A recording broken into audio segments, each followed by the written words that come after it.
He asked me if I wanted to go with him on a short hike in the desert. I eagerly told him that I would love to walk in the desert. "This is no picnic," he said in a tone of warning. I told him that I wanted very seriously to work with him. I said that I needed information, any kind of information, on the uses of medicinal herbs, and that I was willing to pay him for his time and effort. "You'll be working for me," I said, "and I'll pay you wages." "How much would you pay me?" he asked. I detected a note of greed in his voice. "Whatever you think is appropriate," I said. "Pay me for my time with your time," he said. I thought he was a most peculiar fellow.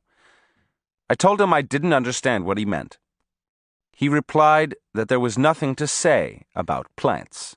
Thus, to take my money would be unthinkable for him.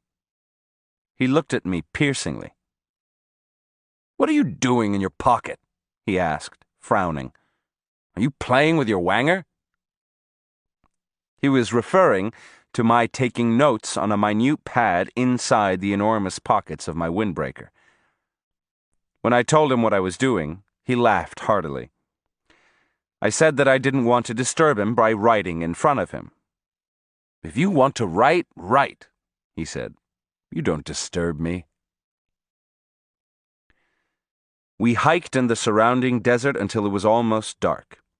He didn't show me any plants, nor did he talk about them at all. We stopped for a moment to rest by some large bushes.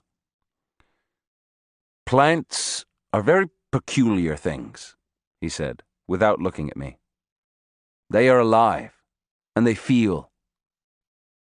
At the very moment he made that statement, a strong gust of wind shook the desert chaparral around us. The bushes made a rattling noise. "Do you hear that?" he asked me, putting his right hand to his ear as if he were aiding his hearing. "The leaves and the wind are agreeing with me." I laughed. The friend who had put us in contact had already told me to watch out because the old man was very eccentric. I thought the agreement with the leaves was one of his eccentricities. We walked for a while longer, but he still didn't show me any plants, nor did he pick any of them. He simply breezed through the bushes, touching them gently. Then he came to a halt and sat down on a rock and told me to rest and look around. I insisted on talking. Once more, I let him know that I wanted very much to learn about plants, especially peyote. I pleaded with him to become my informant in exchange for some sort of monetary reward. "You don't have to pay me," he said. "You can ask me anything you want. I'll tell you what I know, and then I'll tell you what to do with it."